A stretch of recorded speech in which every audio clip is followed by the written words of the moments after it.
rise to the level of our expectations, we fall to the level of our training. And with that, I would like to introduce our guest on today's episode of The Switch, Mike Glover. Mike, welcome.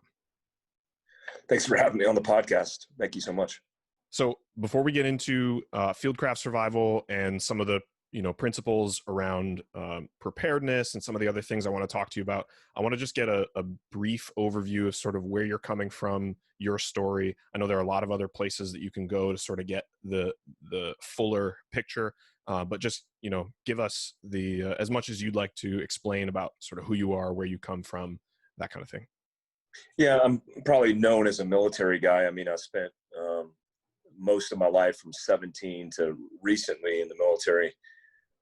Did 4 years in the infantry, and the rest of my time in a myriad of positions in special operations, working my way from E1, which is essentially no rank in the enlisted ranks, all the way to sergeant major at the end of my career, which is the highest enlisted rank, which is E9. And then got out of the military and started doing contracting with the Central Intelligence Agency for about 3 years. And at some point decided I was tired of working overseas and wanted to, settle down a little bit. So I started a business called Fieldcraft Survival, which focuses on the survival genre, but we call it modern survival, meaning preparedness. So everything from mindset, equipment, training, the list goes on. And that's what I've been doing for about the last 4 years now, since 2016. So what's the ethos of Fieldcraft Survival? Like, what's the mission of your company? Yeah, our mission hasn't changed. Some missions for businesses change based on how they evolve or progress. Our mission has stayed the same, which is to prepare the citizen or civilian with the worst case scenario. And we figure, we don't align with any political affiliation, right or left. We think that disasters, whether man-made or natural, are equal opportunists. They affect us the same way. And so our mission has always been from the beginning to encourage and then provide solutions for civilians who are looking at preparedness. Yeah, that makes a lot of sense. The name of the podcast is The Switch. Like we like to talk about things that change our minds, change our perspectives, change our points of view.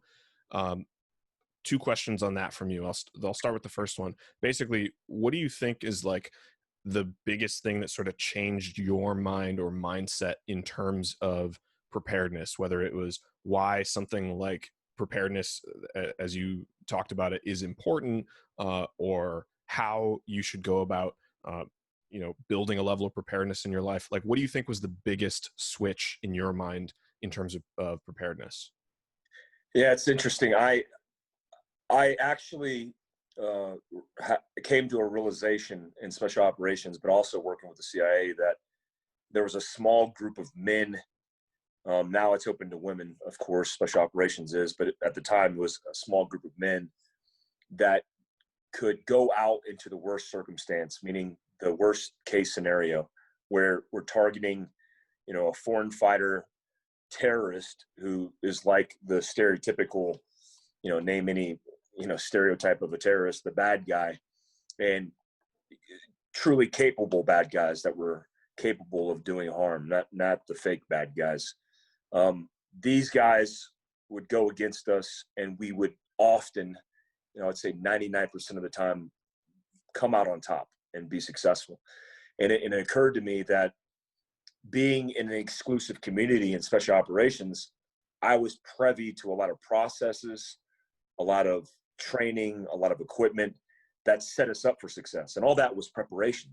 There was no accident that we were successful every time we did it. And so I analyzed those processes all the way from planning to rehearsals to the equipment to the attention to detail, and realized that a lot of those things aren't taught in civilian life, in any facet, even at the true family core of people who think they're prepared, it's not often taught in the family unit. So I decided I wanted to do something about that. And so we rolled out different variations and different training blocks, but that's been really the origin story of the kind of the tipping point of where I realized there was something there. And in the course of running Fieldcraft and sort of your experience training civilians and law enforcement and helping people to increase their level of preparedness, what do you think has changed your mind most since you started that? Um, Really good question. I think what I realized most is preparedness isn't really a technical thing. I think it's more of a lifestyle. And I've realized that the more people that we accumulate, originally it was like a marketing plan, right? You have reach, you get engagement, you have a market, and then you target that market. Well, I've realized it's become more than that. It's become kind of a subculture of people who are interested in preparedness in every aspect and then are looking for something. I've realized a lot of people in life, they grow up with an absence of a parent, or the absence of both parents, the absence of guidance, of mentorship. And so I think a lot of people are looking for something to gravitate towards, a community, a tribe. And that to me has been the most significant evolution of the company, which is, we're just not focused on the bottom line monetarily. We're literally focused on developing and building a culture of human beings who are prepared and who are good people. Yeah. Yeah, that makes a lot of sense. Like going from technical to really holistic. Like you're one of the we'll get into sort of pillars of preparedness, but like as I've seen, one of the important factors of preparedness that a lot of people neglect is community. Like a lot of people have this idea of like, oh, I'm gonna be this prepped guy who like whatever has some guns and some food in the closet, and then they forget to make some community oriented plan or mindset or whatever it takes to actually thrive in, like you said, man-made or natural disaster. Like you're not going to be by yourself. Best case scenario, you'll find other people and help other people. And yeah. Okay, so let's break down like preparedness. I know we hit it at like a broad level. What does it actually mean? Like, what are you talking about when you say man-made and natural disasters? And like, how does that apply to people? Why should somebody bother, some everyday person, whether it's, rural America, New York City, or globally? I think it's important to understand in the context of survival, what we're really talking about is where you are right now, sitting in your seat, chair, car, wherever you're at. The reason that you are in your skin, a walking, cellular being, is because of all the things that have transpired before you, including survival. If your ancestors, if your primitive ancestors didn't go through the hardship that they went through, you literally wouldn't exist. And so we often forget that because it feels, normal being in the complacent state that we're at, where we're comfortable. But there has been stress and there has been hardship, there has been adversity throughout our entire ancestral life. So survival at the start point is about thriving in your environment.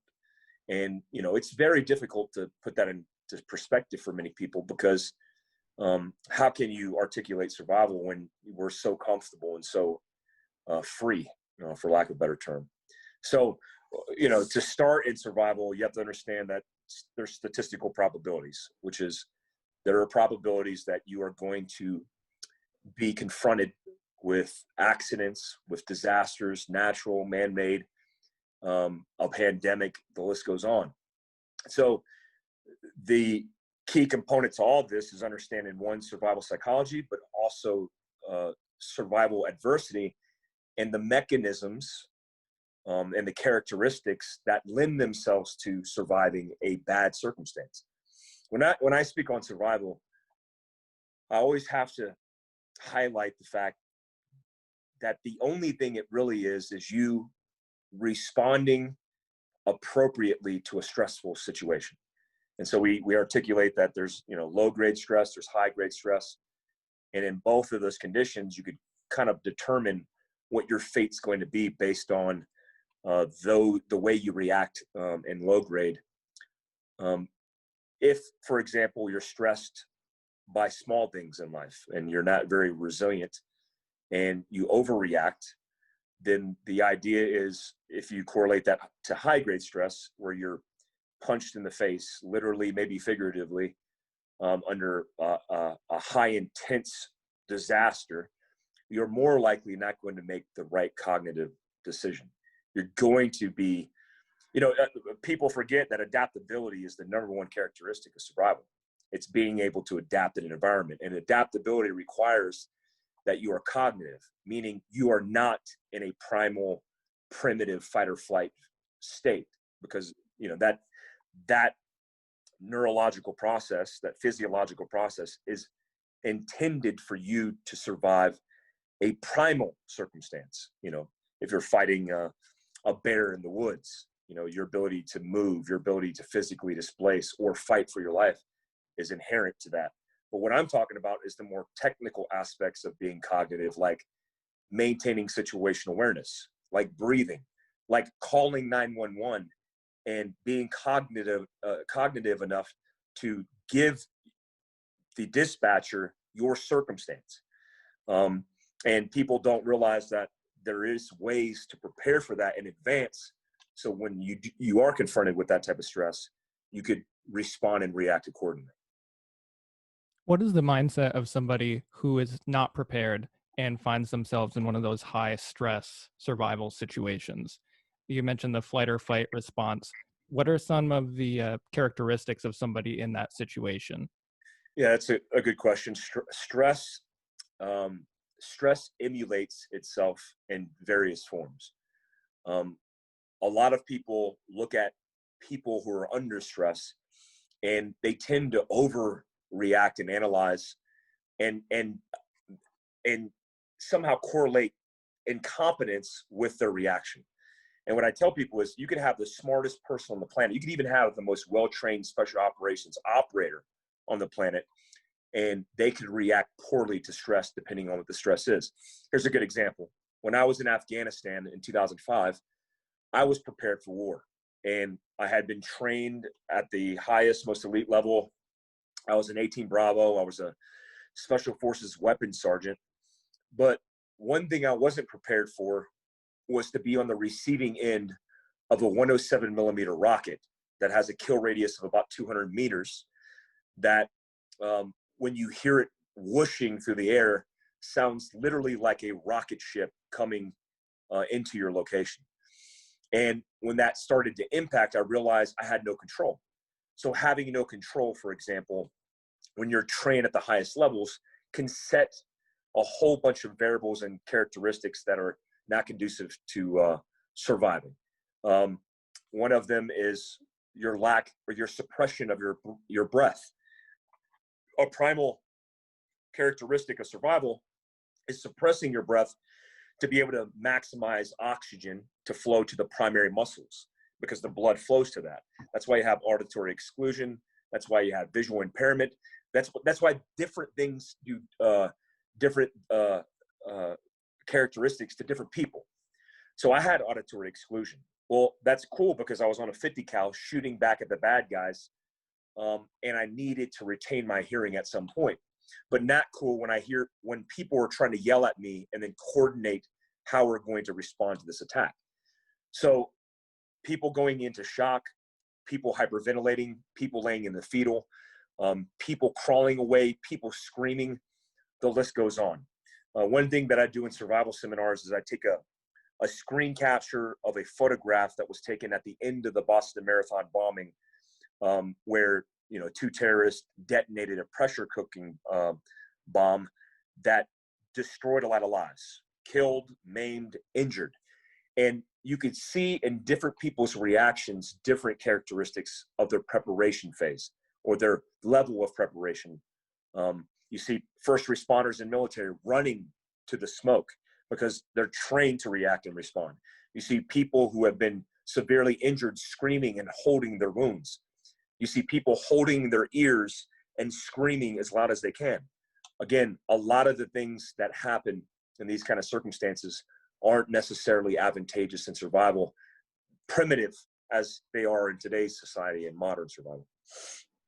Yeah, we actually talked about the Boston Marathon bombing on our last episode. We were talking with Josh Nass, the ham radio crash course guy. Yeah, I love him. I love Josh. He says hi, by the way.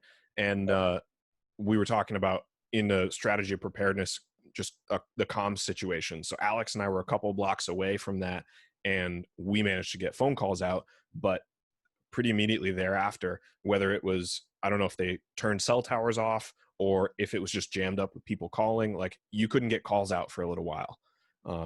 So we talked about sort of a comms plan in terms of preparedness. But one of the things that made me think of, you're talking about sort of the primal response to stress. That makes me think that there's something inherent about it that is permanent. Like how would you actually transform someone's response to stress? Like what of those primal response factors are permanent? You can't get rid of that. That's just going to happen to you. And how much can you, or do you want to train some of those things out of you, or retrain those responses? Yeah, that's really interesting. And many people don't pay attention to these details, but they're important. Let me give you an example. If most people who don't understand my career field think that special operations guys, that's inherent to every service, they think we're adrenaline junkies. And when I first heard that term, I knew what it meant, but I didn't know what it meant in the context of my job, because I never felt real adrenaline, meaning I never had moments that filled me with adrenaline in doing the dangerous things that I did. And the reason I didn't is because of training, because of conditioning. When you are conditioned, you basically replace the physiological response to stress with a level of confidence in training that allows you to navigate that world and stay, I like to say, stay cognitive, right? Stay aware, but stay conscious. Because typically, one of the most dangerous things that happens when, this is the hypothalamus, it activates the sympathetic nervous system. It actually overactivates and stimulates the sympathetic nervous system, dumping adrenaline and cortisol and these hormones that are designed, these chemicals that are designed to facilitate survival. But most of it has to do with physical survival, meaning physically displacing or physically fighting with a predator, with the enemy, with whatever it may be. And so that's not really advantageous when you have to use your brain to get out of technical danger, right? So one of a classic example is self-defense with a firearm, right? We typically go through a fight or flight response because that's inherent to the chemicals that are dumped in your body. Well, when you go through that process, primarily it's advantageous for you physically to survive, but technically it's not advantageous, meaning you're going to want to displace your physical body. Well, that might be advantageous by moving yourself off the X, which is the bad place. Well, that might not be advantageous if I have to draw a pistol using my hands and then use my fingers to manipulate the trigger on that pistol and then stay aware of what my eyes are going to see. I mean, I have this argument, I'll call it a debate, with a lot of tacticians and firearms experts who talk about front sight focus, for example. Front sight focus is a fundamental of marksmanship. The reason it's a fundamental of marksmanship, because marksmanship is inherent to a lot of time. You have all the time in the world. Slow aim fire, national match, pistol competition, you have all the time. Well, when you're fighting for your life in a fight or flight response, and you don't have the abilities to get cognitive, your body is not going to find, your eyes are not going to find that front sight. And so most tacticians who haven't been in gunfights in real life don't understand that. But I didn't even understand it. I read On Combat and On Killing by Grossman, and those were the Bibles on the physiological responses, except for, unfortunately, Grossman's never killed anybody in combat. So he's doing everything by secondhand information. And no offense to Grossman, but a lot of the things he quotes and a lot of things he cites aren't factual. They're not really what happens to people under stress. And he quotes a lot of case studies, and those case studies aren't scientific. They're just questioning of people. But the bottom line is, when you are trying to stay technical, cognitive, conscious, it's very difficult. And the way to train that is by conditioning people. Stress inoculation, for example, is a good way to train stress out of the reaction to stress out of people. There are downfalls to it. I remember being in a gunfight in 2007 against foreign fighters. We winded up killing 13 bad guys that were the most highly trained bad guys I've ever met on the battlefield. And we all survived. We lost a dog. A lot of us almost got killed. But I remember looking around at the guys around me, and we're in the dark. We have night vision on, and they were standing around laughing. Now, laughter is a physiological response to stress. It's a way to cope with stress. But my guys were so conditioned to stress, to this kind of thing, that their reaction, instead of getting cover or laying prone or pulling security, was just standing in the open and laughing. If a bad guy with a machine gun came out and got a position of grazing fire across that open field, he would have gunned down everybody. So it took me to realize what was going on, to yell at my guys, to tell them to get behind cover and to keep it down. So there is a process. We train that process in our pistol courses, our carbine courses, and the way we teach stress inoculation to police officers and military. But it's a long process. It doesn't happen overnight. What about longer term? You use the term technical danger. I think that's an awesome term for that. What about longer term technical danger? Like, I'm thinking Hurricane Katrina, lost in the wilderness, things like that, where, your immediate physical responses to realizing you're lost may not be so severe. Like, you're not going to black out when you look at your map and don't know where you are. But that is a technical danger that could take 3 days to kill you. Like, what are some of the responses that people have to that are potentially negative? And then again, how do you train to have the proper mindset in that kind of situation? Yeah. So the way it works is, and this is me accumulating a lot of smarter people than me's information and make it make sense in the context of survival. But the way it works is, the world around us is formulated by mental modeling. It's the way we navigate the world around us. The reason we feel lost when we're lost in the woods is because we don't have a frame of reference for that model.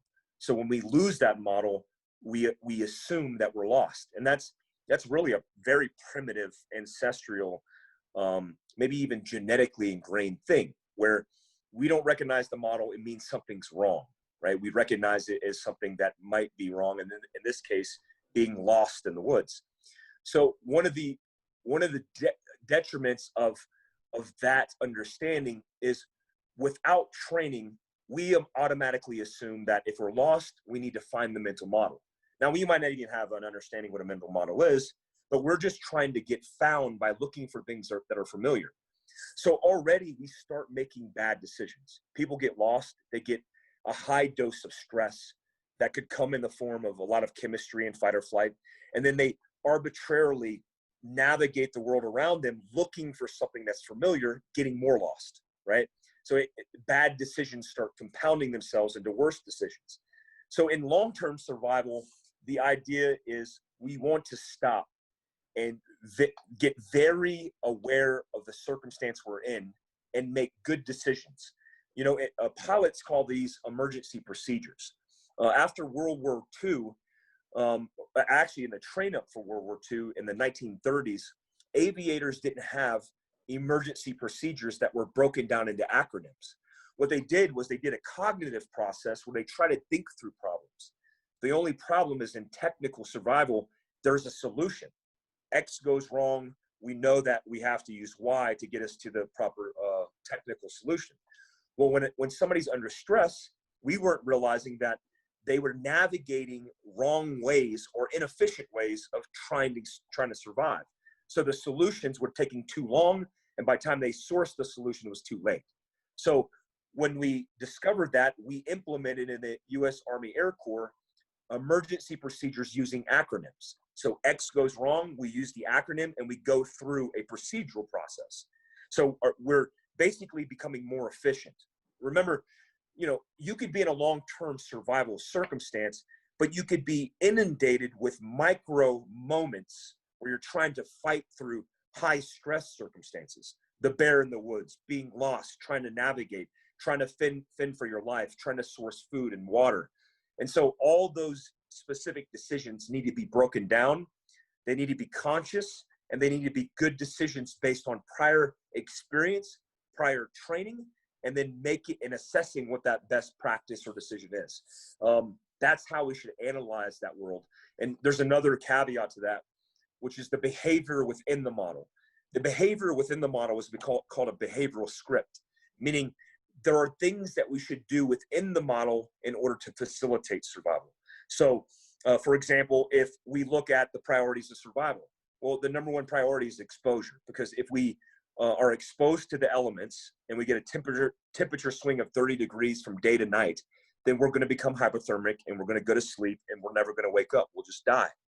So if I look at that, if I have a behavioral script, meaning a way to source, make, and facilitate my survival, making a shelter, then I have not only the understanding, but the mechanics in order to make sure that I'm going to survive that long-term circumstance.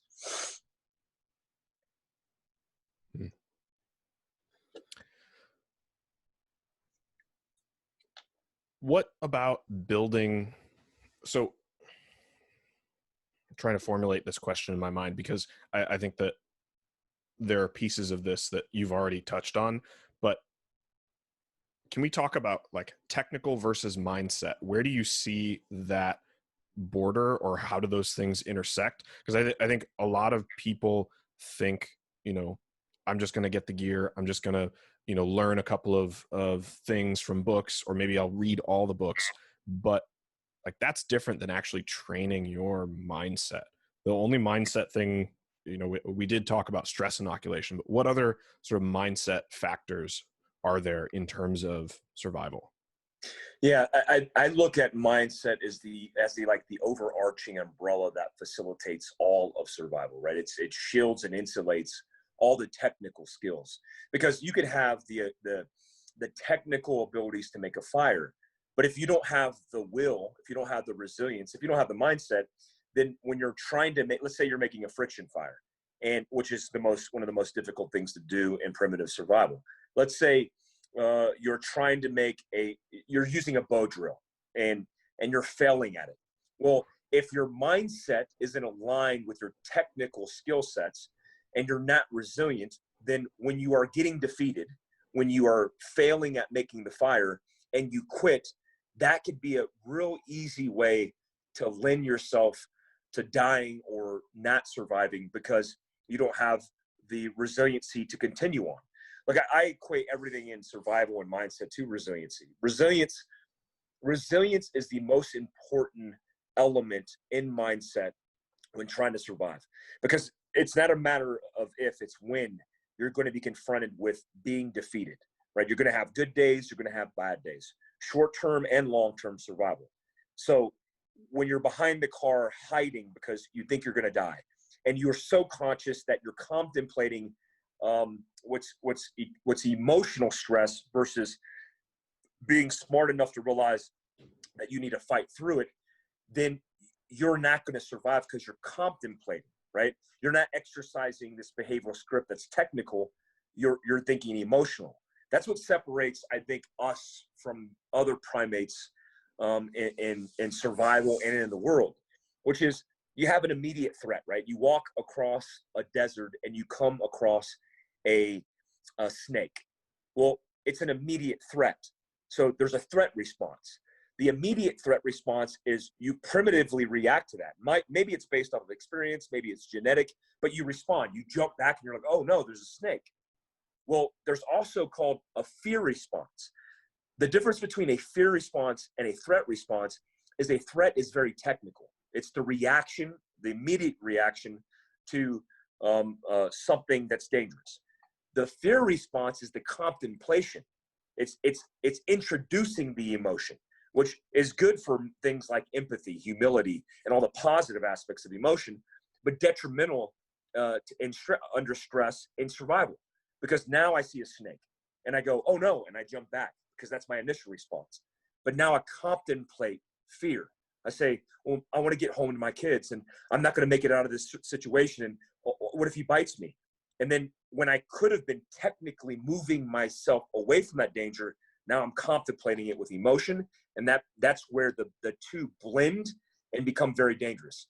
So what we want to do is we want to understand that being cognitive is not being emotional. It's being situationally aware. And it's having the mindset to be resilient enough to where when I'm getting defeated, I'm continuing to stay on the high plane of fighting back. And then I'm staying technical where I'm going through the technical motions to survive, but I'm not introducing the emotion in a fear response, only a threat response. Yeah. So oh, sorry, Alex, go ahead.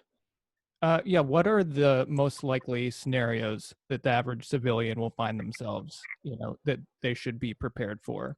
And are those situations ones kind of that you prepare for on a one-to-one basis based on likelihood? Yeah, you know what? I am big on statistical probabilities in survival. Like I hate that. I hate the fear mongering. I hate the idea that we have to be prepared for the UFOs. We have to be prepared for Russia to invade. What I tell people is in a spectrum of survival, you could prepare for the worst case. And when you do that, it kind of sets you up for everything in between. But I don't like the fringes of preparedness because there's so much energy that's required to focus on the statistical probability. Let me give you an example. Motor vehicle accidents. There's about 9 million motor vehicle accidents a year. About 30,000 people perish in their vehicles in America. That is a lot of people. That's a lot of human beings dying unnecessarily, potentially.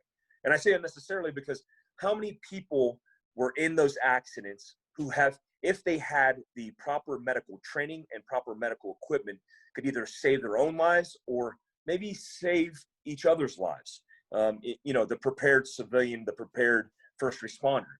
A first responder, depending on the location of where you live, is a minimum of responding in about 12 minutes, right? And now with everything going on in the world, obviously the United States is going through some social issues with policing. That's going to be longer. So the greatest example is a tourniquet. A tourniquet is a piece of equipment that I've used to save people's lives. I've seen save people's lives. I've used in combat. And a tourniquet is a $30 piece of equipment. I don't sell tourniquets to make money. I sell tourniquets really to give somebody the piece of equipment that's going to facilitate them. I pay $22 for a tourniquet that I sell for $30. If you're a business major, that's probably not a good economic or business decision. So when I put a tourniquet in somebody's hands, what I'm saying is this piece of equipment could save your life because the alternative is if you have a brachial bleed, if you have an arterial bleed, you're simply going to bleed out and you're simply going to die. So if you look at all the accidents, chainsaws, falling out of deer stands, hunting accidents, shooting accidents, the list goes on, the highest statistical probability of anything happening outside of cardiovascular disease is an accident. So to be prepared with first aid and the way to use it, and then the way to use it under stress is imperative for every normal average person. Yeah. I wanted to go into some of the fear aspect and bring up tourniquets because the connection is when I started carrying a tourniquet every day. Sorry, there are fireworks. When I started carrying a tourniquet every day, the response I would always get is, what are you afraid of? Why are you afraid that something is happening? Why are you having this fear response in your everyday life to the point where you feel the need to carry this thing? And I don't feel a fear response, but I don't have maybe I'm just not articulate enough. No. You're right. What you're truly identifying is what we call in survival psychology insecurity.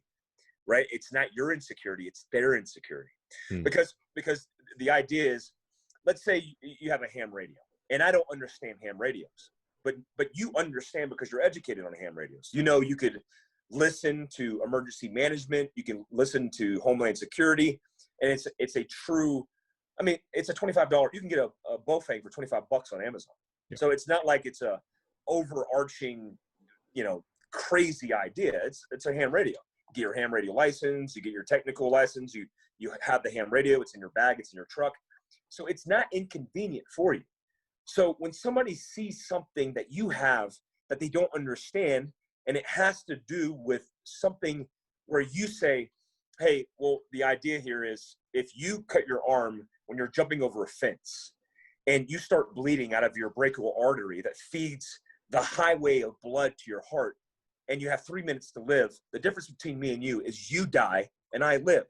And the difference between me living and you dying is $30 and about 15 minutes of instruction. Right. And so when somebody doesn't understand the literal translation of that, they're already a victim waiting to happen. And we see this, we truly see this in our genre, where we've convinced people like that person that said that to you, and they don't understand it. But then we articulate it. Maybe we message it just perfectly enough where they go, you know what, it doesn't hurt. And then they have it in their car, and then they have an accident, and then they save someone's life, or they save their own. And we get emails, we get DMs, we get phone calls, we get letters of all these people who go, I never would have thought, and if I didn't pay attention and replace that paranoia or that insecurity with training, with equipment, with preparation, then I would have been a victim. It's so common in this industry, and it's so common in this genre. Yeah. Oh, I'm crying. He's dreaming. Yeah. And beyond that, I mean, maybe not everybody will feel this way, but when I first started to sort of get into this however many years ago and bought my first tourniquet and went to a class, I was like, it was fun. You know, it was fun to learn some of those things. And they made it fun. It was a GoRuck Constellation event. That was my very first sort of preparedness training anything. And they make it fun. Like, you're happy that you're there, but at the same time, you're learning some things that translate. It's not a fear response in any way. Yeah.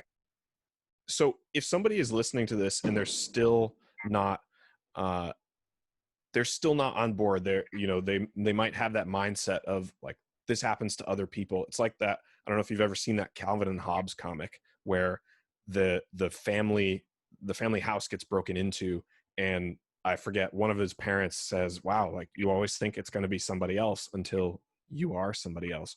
But like, what if somebody is still in that mindset of it's going to happen to somebody else? Like, how do you get that message across to people for maybe some of the bigger picture stuff? Like tourniquets, you made the case for that really well. But for some of the other aspects, how do you make the case that this is something people should be paying attention to? You know, man, our world is changing. And, if anybody, look, I did a post, preparation and paying attention to this kind of stuff is my job. But in November, I did a post on pandemics, and I asked the question, are we prepared? I did a mini blog series on pandemics and what it would do to our nation, the detriment and the issues that would compound themselves if we weren't prepared, and we weren't. And so nobody 5-6 months ago would have thought that our country could ever be on lockdown, that we'd be shutting down businesses, that we would be confining ourselves to our homes, that we would be wearing masks on airplanes and in stores, that we'd have to maintain a 6-foot social separation from other human beings, even our own family members, that over 100,000 human beings would die by themselves with no loved ones because we didn't want the loved ones to get infected. So, when we just look at that circumstance alone, right, which happens to be one of the worst case scenarios in modern history, then we could see how all the things that happen around us shape our ability to live and shape our ability to thrive. Most people don't know a lot of things. They don't know how to change tires. They don't know how to make fires. They don't know how to procure water. The list goes on. It's because we're very complacent. And that's a very, very normal benefit to living in a democratic, free society. Well, what is your level of preparation, or what is your value on your life? You know, I would say to most people, if you don't care because it just doesn't fit your lifestyle, then at least do it for your family. At least do it for your friends. Because in survival psychology, John Leach, who's a survival psychologist, he did a really infamous case study of natural and man-made disasters. And what he determined is the 20-80-10 rule. At the very bottom 20% of all people who die in natural and man-made disasters, they happen to be children. The reason they happen to be children is because children don't have the conditioned responses that are appropriate to survive. They don't have the cognitive ability to make good decisions because they don't have the experience. And so when I further break that down, 1 to 6 year olds actually have the highest survival rate in austere environments or outdoor survival. 7 to 14 have one of the highest rates because a 1 to 6 year old is very primal. They're not using cognition or decision making to advance their circumstance. What they're doing is they're cold, they get warm. They're hungry, they eat. They're tired, they go to sleep. They're literal vessels of survival, primitive survival. You take that same thing for a 7 to 14 year old who doesn't have a lot of experience, might have cognitive abilities to make a decision, but they make the wrong decision. Now, if you understand that and looking at your family, well, your family, your 7 to 14 year old, your 1 to 6 year old, you are responsible for their survival. You are the catalyst, the conduit to them surviving. Without you, they would not survive. I mean, we're a very fragile species. So if you don't do it for yourself, do it for those around you that you love who happen to not have that potential capability. I'm a big proponent of self-preservation because I've seen, 9 times at war, what war does to human beings, what evil human beings and evil circumstances can do to everybody. But the natural disaster that's waiting to wipe you off this planet doesn't care. And it has no agenda other than to destroy you. And that happens all over the world. So at a minimum, be prepared for that. So I want to make sure we're respecting your time here. I do want to make sure that at the end, a couple of people get a chance to ask questions. But I have a couple more that, like I said at the beginning, I want to focus on a couple of questions that I don't think you get asked very often. And I want to hear sort of your thoughts about these things. So first, to the audience, if you have questions, go ahead and start putting them in the chat. We'll try to get to as many as we can before Mike has to go, but we'll sort of take the order of the chat. So my questions. First, on your Instagram, you more than occasionally post like books and things that suggest that despite the fact that you are, what many would consider highly trained and experienced and all these things, you are still a learner and a student. What are the kinds of things that you are reading, and what role does sort of learning and incorporating new information play in your life? Every training course that I start with, I always highlight that my instructors for my company, include myself, are the most highly trained people in the world when it comes to disaster and catastrophe. We're prepared for the worst case scenario. But what I also caveat that with is, despite our experiences, the reason we are very good at what we do is because of our open-mindedness and ability to learn. I don't think I would, number one, hire anybody who didn't have an open mind and wasn't willing to change. One of the biggest constraints and variables that stagnate growth, but also stagnate survival, are your inability to open your mind to new ideas and new thought processes and be willing to change. I learned this the hard way in special operations, where I operated with men who are like, this is the way we've always done it. You know, that's inherent to most institutions, but that's a very normal behavior for people. They fall into old routines and old habits and aren't willing to adapt, innovate, and open their mind. So I always have been a steward of academics, of experiences, of learning, and never saying that I am the end-all be-all solution to anything, because I'm not. There's 1,000 ways to clear a room, and I want to know the 2,000 ways to clear a room. So I go to my training courses with my instructors, and we learn more from our students than we can in any other facet, because you have 24 experiences, life experiences in a classic course, where you could take away even a small snippet from the most unexperienced person that might benefit you. I read survival, I read history, I read everything I can get my hands on. And I'm staring at my library and I have thousands of books, because I refuse to stagnate my own personal and professional development. And I think that's important. I think that's important in survival, but I also think it's important as people that we never stop learning and we never stop growing. You're muted, Chase. I'm muted. Just out of personal curiosity, can we see your library? Or if you don't want to show it now, can you like post a picture of it? I'm super curious. Okay, cool. I have about 300 books in front of me, and then I have probably about 500 books below me, and then I have at my work, at my office, probably have another 500 on survival. I collect.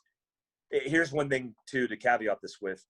I also collect everything I can get my hands on when it comes to survival. That includes homesteading, growing food, hunting guides, survival manuals, because in the worst case scenario, which doesn't even have to be worst case. I mean, we've been affected by it here where I live in Prescott, Arizona, where the electricity has gone out for 3 days. Well, I have chickens. I have a vegetable garden. Well, now I don't have to reference Google because I have the reference material sitting on my bookshelf. So I think that's important. Have the library grow. I'm going to do a post on it because you said it. I'll do a post on it tomorrow. Awesome. On developing as a person, but growing your own library to facilitate your survival, but be a part of your identity and persona, because the books that you read are the person that you are. It's right. Pretty interesting. That's exactly why I love seeing people's libraries. Okay. Next question, again, in the interest of time. Last week, Josh's off topic, which we may skip that segment for this, just again, because of the time thing, was emergency fatigue. He was talking about sort of the response people have had to COVID. And he used this term emergency fatigue, where, technically COVID as a crisis is an emergency, but it is a very prolonged emergency with ups and downs, and especially considering the confusion as a result of the various channels of information and whether they're accurate or not. Like, people have some emergency fatigue. And because of that, at least what I've seen being in New York City and in the area that I'm in New York City, the result of that has been complacency. People are not interested in following any guidelines, whether they're reasonable or not. They're interested in being done. And like, what is it that leads people to that emergency fatigue? Like, do you see that? And do you see any way of sort of getting people through that if that's what they're feeling? Yeah, that's a great point, which is, this is a long-term survival thing. The difference in this circumstance, I think that we often forget, is if you look at all the things that happen and statistically to human beings, we forget that we are living in a world of dodging probabilities with preparation, maybe just luck, and how we navigate the world around us. We get in our cars, we put our seatbelt on. We don't pay attention because we're conditioned in that response. And then we hit a car head on and hit an airbag with our face instead of hitting the dashboard. And we survive. So we have created mechanisms and conditioned responses to facilitate our survival in life. I mean, man, if you've never driven in Libya in Africa, it's the most dangerous thing you could do on the planet, because cars are coming head on towards you at 100 miles an hour. Nobody wears their seatbelt. Everybody's cutting each other off. There's no traffic laws. It's like an Autobahn everywhere. I've seen cars get hit head on. I've seen people thrown out of their cars in rollover accidents. I myself was T-boned in a State Department vehicle where we destroyed a Suburban on the side of the road. So it's a super dangerous environment. Well, those people have just accepted the risk. And so what's happening is you have a lot of people accepting risk. And when they look at probabilities, they go, you know what, I'm just going to make the deliberate decision, maybe in complacency, to do what I do, to not affect how I live. And, you know, I'm guilty of it as well. I think a lot of people are, because at some point you just have to realize that we're dodging all kinds of probabilities. I mean, I love people who maybe criticize this and they're overweight, which is the number one factor of potentially being a victim of compromised immunity and dying from COVID, or being overweight and not realizing that you're in the highest bracket of people dying, where millions of people between cardiorespiratory issues, cancer, which is associated with cardio disease, or cardiovascular disease, that these people are in the highest risk bracket and probably won't make it past their 50th birthday.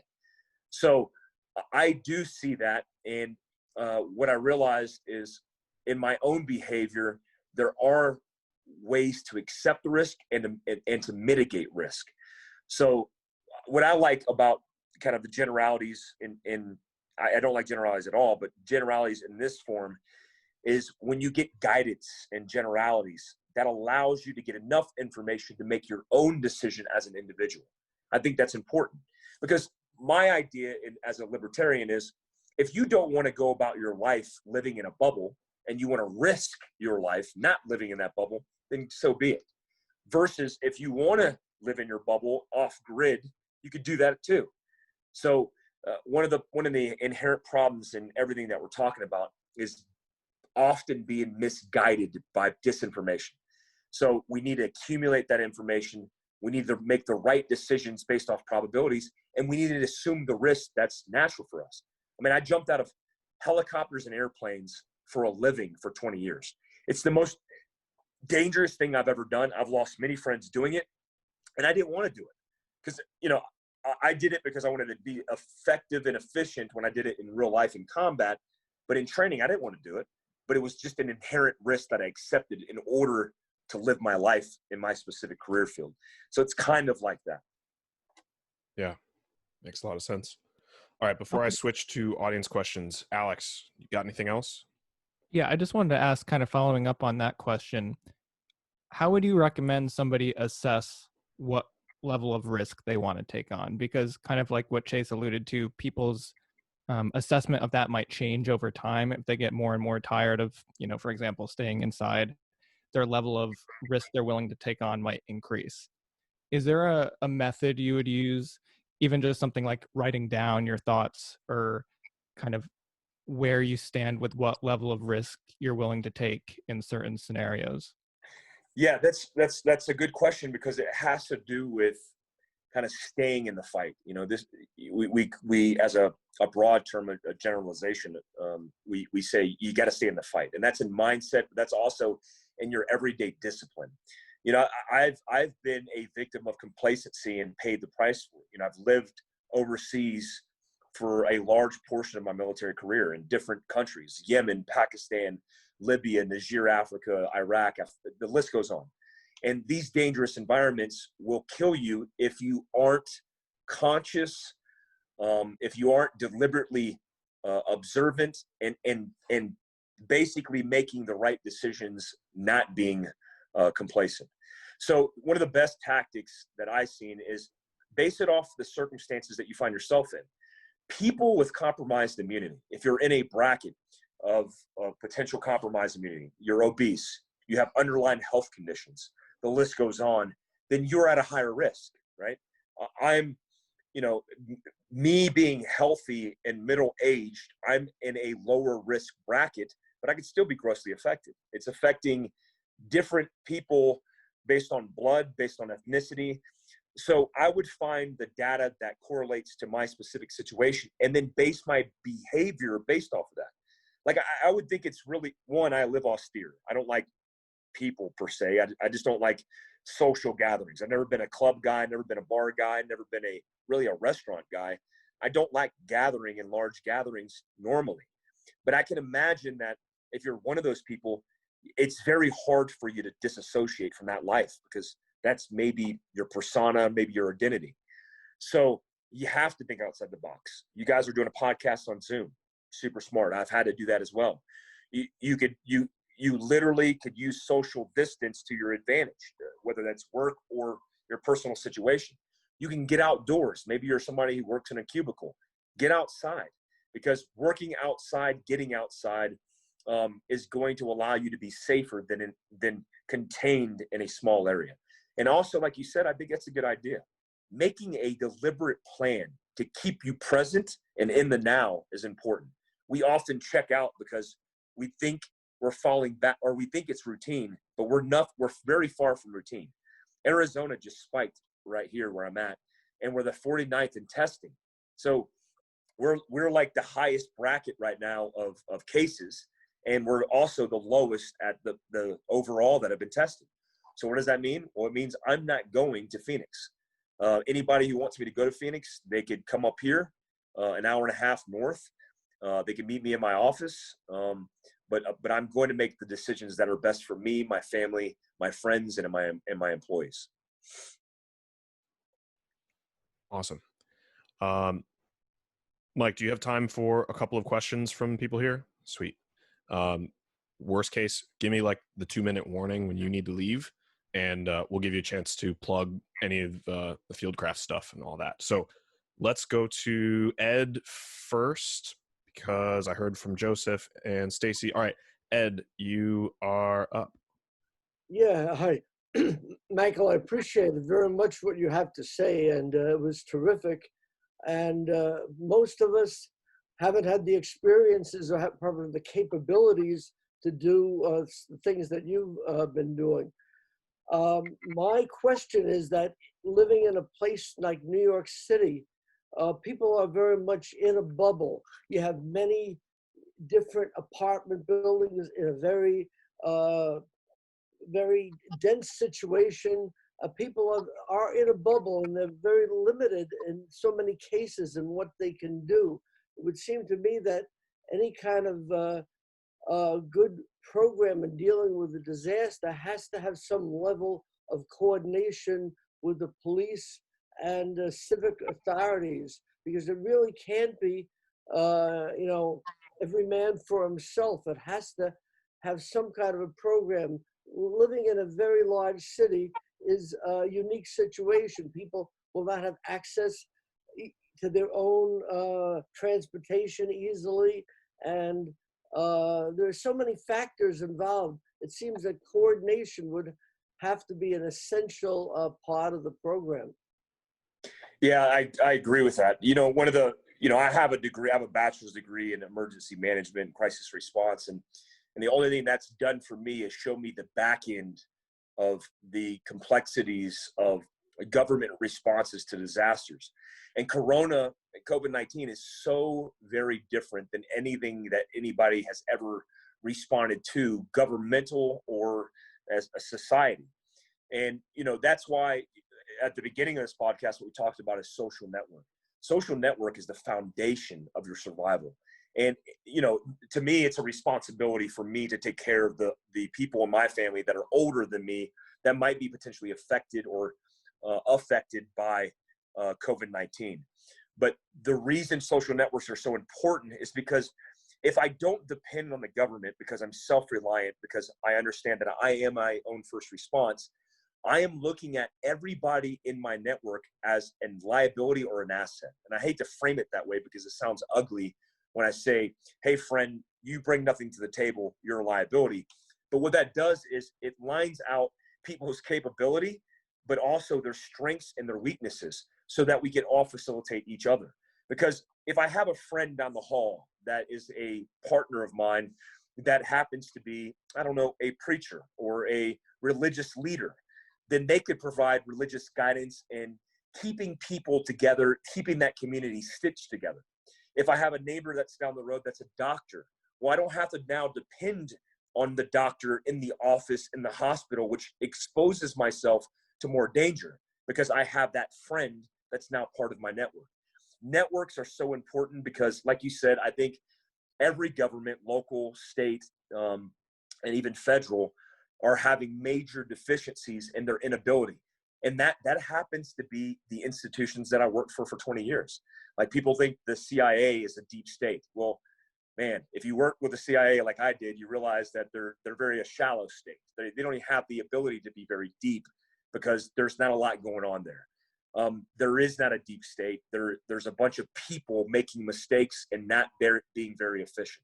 So try to see if you could source your social network first, leverage them, and then advocate, like you said, for governments and people in higher institutions to get their stuff together. All right, next is DeAndrea. If you want to go ahead and unmute yourself. Otherwise, I can ask your question for you if you'd like. You could go ahead and ask it.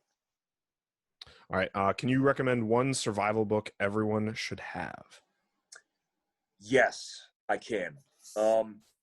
Actually, let me go grab it. So I grabbed two of them. That's why it took me so long. So the number one book I would recommend everybody get is what we used in the U.S. military.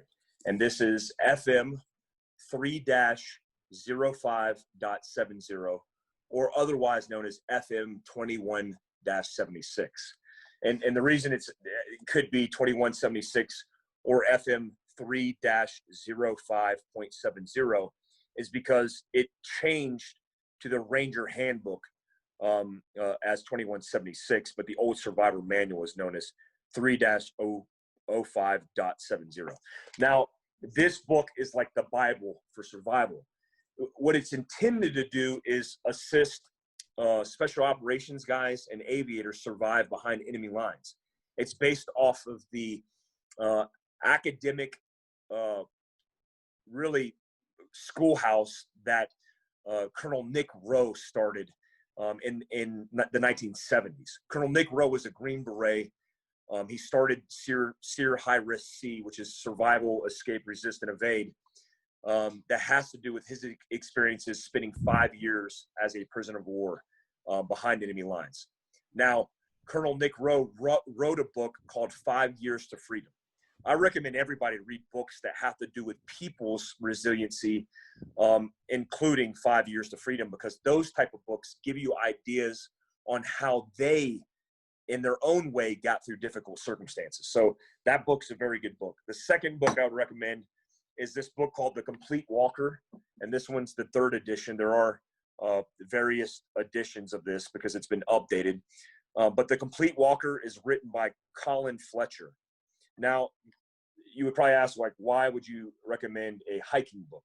Well, a large part of survival has to do with your abilities to bug in, which means sustain survival in your house, and bug out, which means displacing yourself from a bad circumstance into a better one. This book, based on this guy's experiences hiking the Appalachian Trail, one, is a great read, but two, breaks down individually all the specific pieces of equipment, including the weight, including the reason and specifications of why he chose to use this particular equipment in his packing list for his rucksack for surviving in austere environments. So this is truly like the Bible that we use for setting out an understanding of why you would pack what you would pack for bugging out, and super important in all kinds of survival. Awesome. Thank you. Next is Chris. Hi, Michael. Thanks. I've enjoyed this talk a lot. I'm just wondering, why do you think that some people tend to shut down in stressful situations, tend to become overwhelmed, have difficulty making decisions, go into fetal positions? And is that something that could be like trained out of people? Is it more like an emotional thing, a psychological thing, or just a lack of training? Yeah, good question. And And, in my survival seminars, we talk about this in detail, but I'll give you the points. The way that survival is broken down, that I break it down, is based off of John Leach's survival psychology, which is, John took a case study of a whole bunch of different disasters and analyzed why people lived and why people died. The reason people die most often reflects their inability to manage and cope with stressful circumstance. So that neurological, that physiological process in fight, flight, or freeze is based off of their misunderstandings physiologically or out of their control of how their body is going to respond to it. So meaning the person who's laying in the fetal crying, sucking on their thumb, begging for their life, doesn't realize what's happening to them because they've never been conditioned for those type of circumstances, those type of scenarios. So the question is, how do you get better at it? One, it's developing a more resilient mindset. The best thing that you could do to develop a more resilient mindset is by testing yourself physically.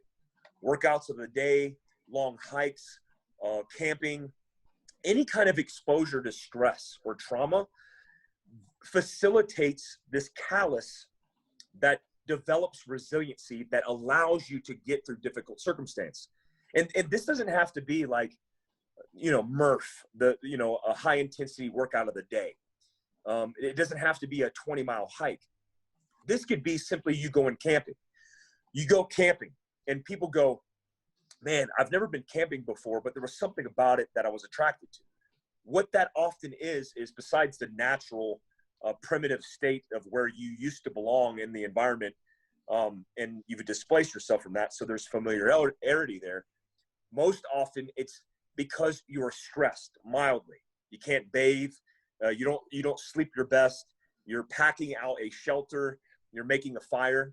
You're doing these things that lend themselves to trauma and stress, that when you come out of that and then you take that hot shower, you get that good night's rest, you go, man, well, that was really beneficial because you became more resilient, and then you become addicted to it. That's why people all over the world do things where they put themselves in dangerous circumstance because they want that exposure. Something else you could do is you could train. Technically, training allows you to script out the behavior that you could map while you're under stress, right? We talk about it in capacity. And I'm sorry, this is the long form version of it, but it's important to state. Neurologically, we process information in what we call tidbits. These tidbits of information are processed in our capacity, but we are not created equal in that capacity. Meaning you could have a big brain, you could be super intelligent, but your capacity to technically do something and then to operate technically under stress aren't the same. So here's an example. If me and you are conversing in a conversation, you're using about 60% of your capacity to process that information. That leaves you about 40% to, see the attractive woman walking through the door, hear your buddy say something behind your back at the bar, right? You're basically multitasking with that 40% of capacity. Well, you take yourself in a stressful situation and then you max out your tidbits or the processing of that information, and you start hitting the red line. Well, that red line isn't equal across the board. It's that aptitude in that way isn't equal across the board. But one way you could increase your aptitude to cope with stress is to train. That opens up your abilities. So now let's say you're fighting for your life with a handgun. Well, if you train, then you're just going into a behavioral script. You're drawing the pistol, you're aligning the sights, after you assess the threat, and then you're breaking the shots. Well, that process doesn't require a lot of cognition because you've trained it. So now you're using 50% of your tidbits, allowing you for 50% to be able to analyze, maintain situational awareness, make good decisions instead of bad. I always caveat this with, you always want to train technically and become efficient, but you always want to validate that technical training under stress. So if I'm learning how to technically put on a tourniquet to my arm, I want to do it in the dark. I want to do it after physically exerting myself. I want to do it upside down. I want to do it with one hand. And then when I've maximized my potential, then I want to push myself to different limits. That's how you're going to get better at this. I'll leave you with one last thing, which is an acronym. I use an acronym called Isolate, Rehearse, Repeat, IRR. Isolate means isolate the task, the technical task that you're going to do. Let's say it's a tourniquet. I'm going to isolate the tourniquet on my right arm. I'm going to rehearse how to put that on the most efficient way possible. If it's inefficient, I'm going to talk to my friends and figure out the most efficient way to do that. And then I'm going to repeat what that looks like again and again and again. And some people don't like this, but I like it because it's an easy coined phrase. It becomes muscle memory. And then when things are muscle memory, it allows you to operate under stress and get through something. Why people go in the fetal, why they suck on their thumbs, why they act crazy, it's because they have no exposure. The more exposure you can get to stress, the more technical proficient you could be, and the validation of that under stress is going to set you up for being more prepared. Awesome. We have 3 more questions in the chat. I've stopped the stream of questions. Next up is Joseph. Thank you for joining us this evening. I really appreciate the idea that you're continually to practice for muscle memory. How do you remove bias, like your own personal biases from that equation? And you kind of alluded with it with the idea of checking with your friends and, you know, having another opinion, but where you don't get too much into a routine and you still maintain your objectiveness when you're in a new situation. Yeah, that's a very good question. It's a constant check and balance on yourself. Look, the most often we navigate the world around us based off of our experiences, which lead to personal biases, and these biases can literally transform our lives in negative and positive ways. What I tell people is a lot of survival has to do with facts and science. And so when I start skewing perspectives because of my own bias, I have to stop and really look at the fabric of what the context is. A good example is mindset. Mindset is a vague and indefinite term, which means a lot of different things to different people. But in the context of survival, it's very tangible to be looked at as resiliency, meaning when you're defeated, you have to stand up, you have to continue to fight, because the will to survive is what is going to allow you to thrive. So what I would say to people is every single time you see yourself straying, whether that's a check and balance because of the friends and family around you, or even your own self-observation and introspect, I would stop and analyze and re-look the science and the facts behind what you're trying to accomplish. Look, that's a constant struggle for me. I mean, I'm a Green Beret. I'm a former CIA security specialist. I have a lot of experiences that aren't even, a lot of people think Green Berets are the subject matter experts at survival. We're not at all. I mean, I can tell you 75% of the guys I work with have no idea how to survive primitively in the woods besides the 2 weeks of instruction they got. So we're already conditioned to bias in that form. And we get a false sense of security by instilling more confidence in our own abilities because we're afraid to confront ourselves with our insecurities, with our deficiencies more likely. So I'm constantly evaluating myself. I'm constantly evaluating those around me. And sometimes it could be ugly. I work around a lot of guys who are like, man, you just tell it how it is. Well, most often I do, because I want people to succeed. And I know beating around the bush in this kind of PC culture that we live in now is not conducive to thriving or even survival. Thanks for that question, man. All right. David, and then the last will be William. David, you're up. You're already unmuted.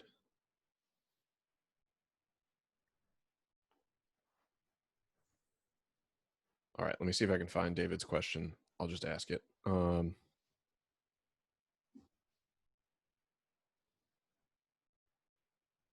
If not, okay, then we'll go to William and then wrap up.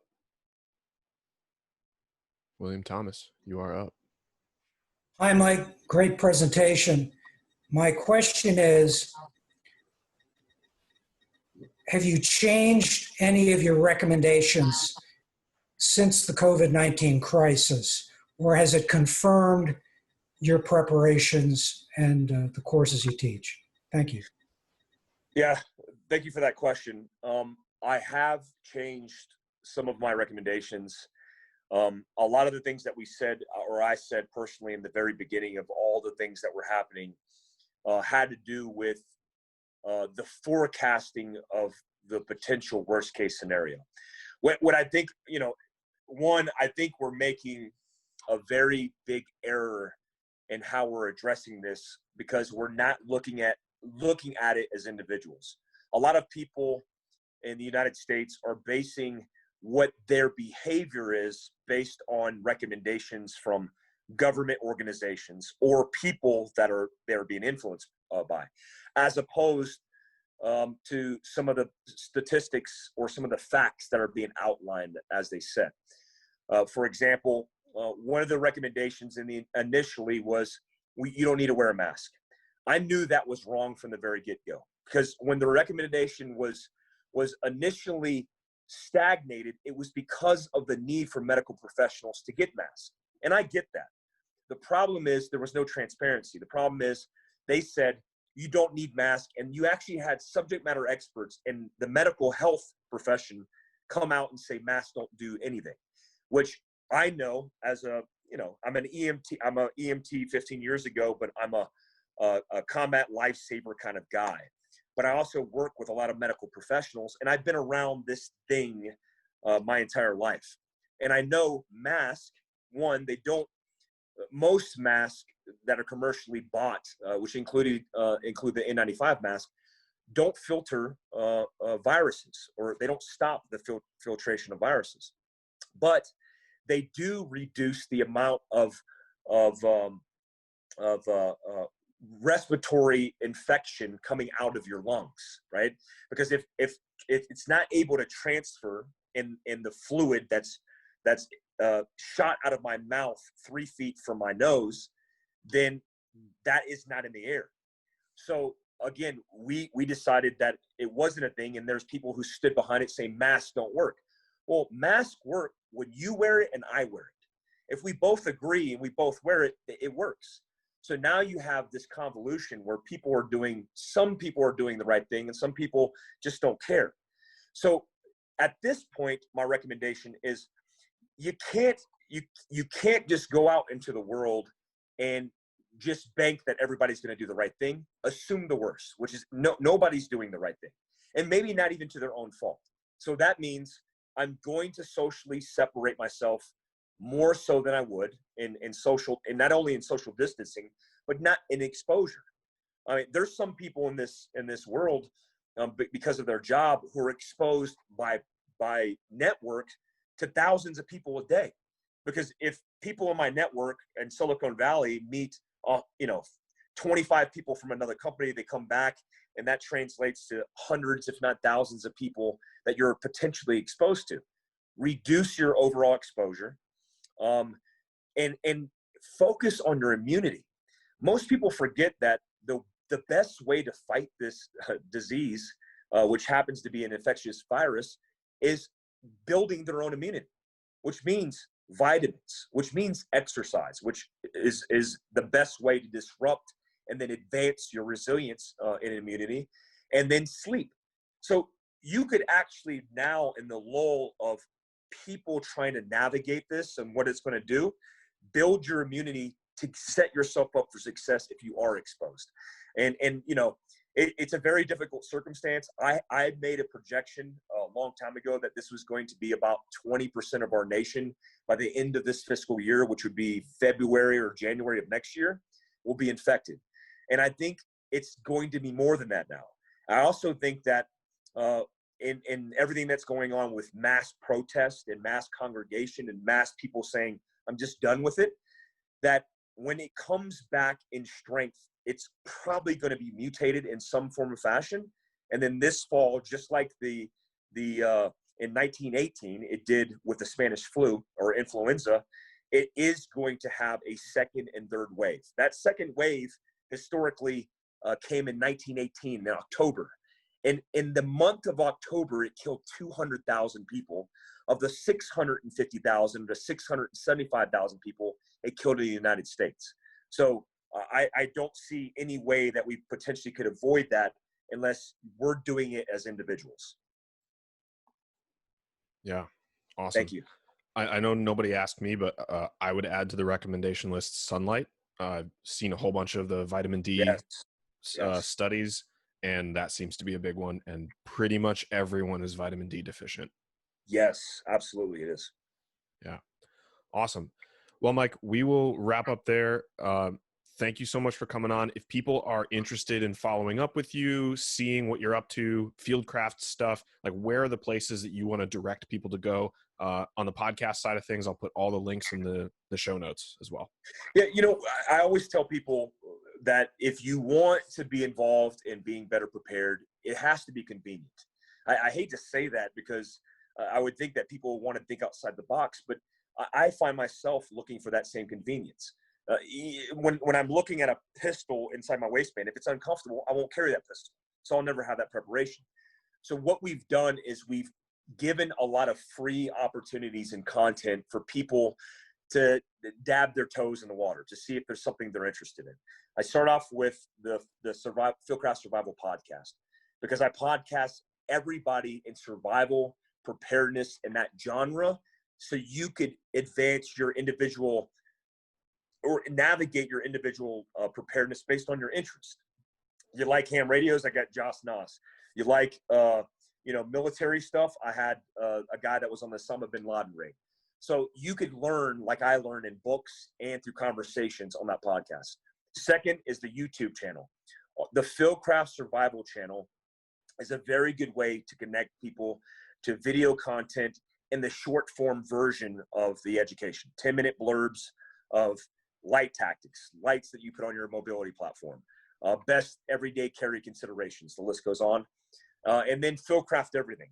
Fieldcraft Survival on Instagram. My personal Instagram is mike.a.glover. I'm a little political, and I'm not afraid to say that because you can call me probably center right. I like being there because I'm not fringe, but I like educating people on the worst case, but also on political things that are going on in our world. So follow me for that. And then we have every kind of handle. I mean, we got Twitter, we have Facebook, whatever's your liking. Just Google Fieldcraft Survival and you could find us. Awesome. Thank you very much. Really appreciate talking with you.